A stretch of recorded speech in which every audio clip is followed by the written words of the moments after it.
상담에 앞서서 먼저 난임이 정확하게 무엇인지부터 저희가 좀 짚어봐야 할 것 같거든요. 네, 난임이란 피임을 시행하지 않은 부부가 정상적인 부부관계를 했음에도 불구하고 1년 이내에 임신에 도달하지 못한 경우를 말합니다. 과거에는 임신이 불가능하다는 의미로 불임이라는 용어를 많이 썼는데요. 최근에는 다양한 치료 기술이 발달하면서 치료를 통해 극복할 수 있다는 뜻의 난임으로 불리게 됐습니다. 오, 그렇군요.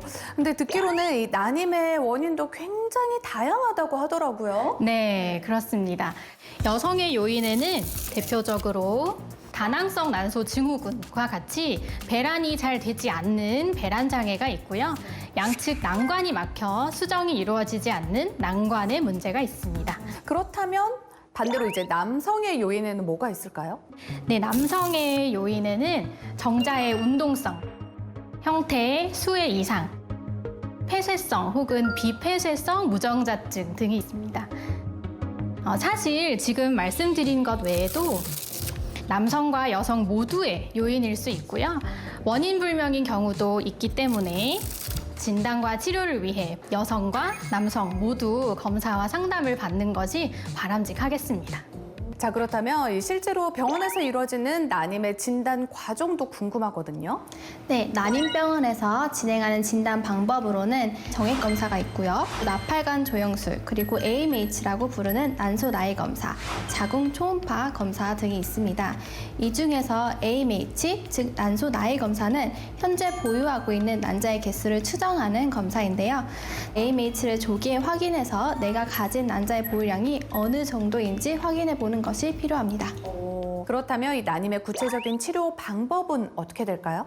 난임의 치료 방법은 대표적으로 두 가지가 있는데요. 바로 인공수정과 시험관하기 시술입니다.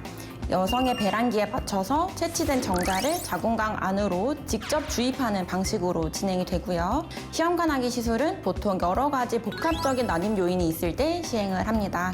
과배란 유도를 통한 난자 채취, 채취된 난자와 정자를 수정시키는 배아 생성, 이 배아를 자궁 안에 이식하는 배아 이식의 단계로 진행이 되고요. 흔히 오일 배양을 통해서 이루어집니다. 사실 저는 오일 배아에 대해서 조금 잘 알고 있는 게 저 같은 경우는 이제 시험관 아기 시술을 통해서 출산을 했거든요. 그때 제가 오일 배아를 이식을 했습니다. 그래서 조금 알고 있는데 이 오일 배양이라는 게 오일간 배아를 기른다는 걸 말하는 거죠. 맞습니다. 정자와 난자가 만나서 수정된 이후에 5일 동안 길렀다고 해서 오일배아라고 일컫는데요. 이 상태가 중요한 이유는 자궁 안에 착상할 때 일명 포배 상태이기 때문인데요.